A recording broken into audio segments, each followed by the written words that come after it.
एक समय की बात है। एक बुद्धिमान लड़का था जो पढ़ाई में बहुत होशियार था और कक्षा 12वीं भी उसने काफी अच्छे अंकों से पास की थी। लेकिन जब वो कॉलेज में पहुंचता है तो उसके आसपास ऐसे दोस्त बन जाते हैं जिसकी वजह से वो काफी बिगड़ गया था। वो बेफिजूल की खर्चा करने लगा और बार बार घर से पैसा मांगने लगा। तो घर वालों ने उसे काफी समझाने की कोशिश की, लेकिन वो नहीं समझा। एक साल के बाद जब उसकी परीक्षा का परिणाम आता है तो वो एक विषय में फेल हो जाता है। वो सोचने लगता है, आज तक मैं अच्छे अंकों से पास होता आ रहा हूँ, मैं कैसे असफल हो सकता हूँ। यह बात उसके दिमाग में घर कर गई।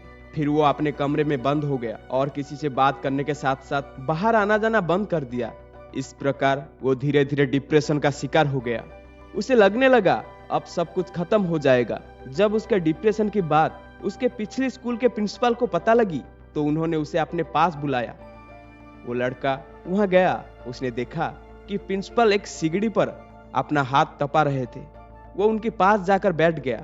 फिर कुछ समय बाद प्रिंसिपल ने सिगड़ी से एक जलते हुए कोयले को बाहर निकाला और मिट्टी में फेंक दिया। कोयला कुछ देर जला और फिर बुझ गया।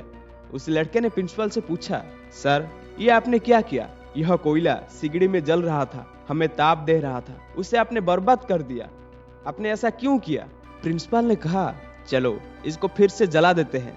उन्होंने उस बुझी हुई कोयले को उठाया और फिर से सिगड़ी में डाल दिया, जिससे वो फिर से जलने लगा। फिर प्रिंसिपल ने लड़के से कहा, बेटा कुछ समझ में आया? तो लड़के ने कहा, नहीं। तो प्रिंसिपल ने कहा, मैंने तुम्हें यहाँ यही समझाने के लिए बुलवाया है कि तुम ये कोयले के टुकड़े हो। जब तुम बाहर गए, खराब संगति में गए तो बुझ गए, लेकिन तुम फिर से जल सकते हो। इसके लिए तुम्हें भी सिगड़ी में वापस आना होगा, अपनी जीवन शैली बदलनी होगी, अपने दोस्त बदलने होंगे। उस लड़के को प्रिंसिपल की सारी बातें समझ में आ गई। फिर उसने वही किया जो उस प्रिंसिपल ने कहा था। उसने अपने आप को बदला, अपने दोस्त बदले।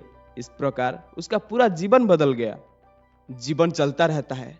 ऐसे में यदि हम असफल हो भी जाते हैं तो हमें निराश होने की बजाय खुद को बदलने की कोशिश में लग जानी चाहिए। अपने काम पर ध्यान लगाना चाहिए।